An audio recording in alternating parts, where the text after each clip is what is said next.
Гүзәл зат портреты 40 түрлі язмыш, махсус хәрби операцияда катнашып ватанга хезмәт итүче ир-егетләрнең хатыннары алар. Фотосурәтләрдә барысы да үз яклаучыларының хәрби формасында, монда ирләренә юллаган хат һәм шигырьләре дә урын алган. Открыли первую фотовыставку 2 сентября 2022 года в Самаре. Узган ел Самарада барлыкка килгән геройларның хатыннары фотопроекты бүген Россиянең 50дән артык шәһәрен кулачлый. Татарстанда ул Росгвардия полковнигы хатыны Оксана тәкъдиме белән булдырылган. Проект о силе духа, о самоотверженности. Бу проект хатын кызларыбызның көчле рухы, фидакарлыгы, тугрылыгы һәм матурлыгы турында. Үз хәрби бурычын үтәүче ир-егетләребезнең нык терәгебез. Һәркем белеп торсын, без алар белән көтәбез һәм ышанабыз. Бу хатын кызлар бүген үзләре дә биредә Зиләнең ире хәрби махсус операциядә узган елның февраленнән катнаша. Иренә юллаган шигырендә син илеңә тугры булган кебек, мәңге сиңа тугры булырмын дип яза ул. Хатларда язык, посылкалар җибәрдек. Шуңа күрә шигырь белән ничектер белмим дә.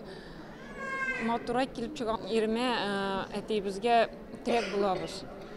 Поддерживать итәбез аны еракара булса да. Күргәзмәне Татарстанда махсус хәрби операция башлануга 1 ел тулу уңаеннан күрсәтәләр. Хатын кызлар бу проект безне берләштерде ди. Сөйләшеп, аралашып яшәргә дип беренче вакытта бер-беребезне белмидер идек. Шуңа күрә бик кыен булды. Бу проектны барлыкка китергәч, без үзебезчә бик сөендек. Бу проектта катнашу безнең өчен зур горурлык.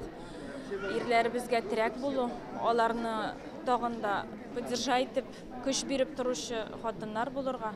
Күргәзмәне тулыландырып яңартылган вариантын оештыручылар 8 март халыкара хатын-кызлар көненә әзерләргә ниятли. Хәрбиләр һәм аларның гаиләләренә теләктәшлек белдерү максатыннан бүген концерт оештырылды. Оркестр белән бергә сәхнәдән җиңү маршы, легендар Катюша, ватаным җырлары яңгырый.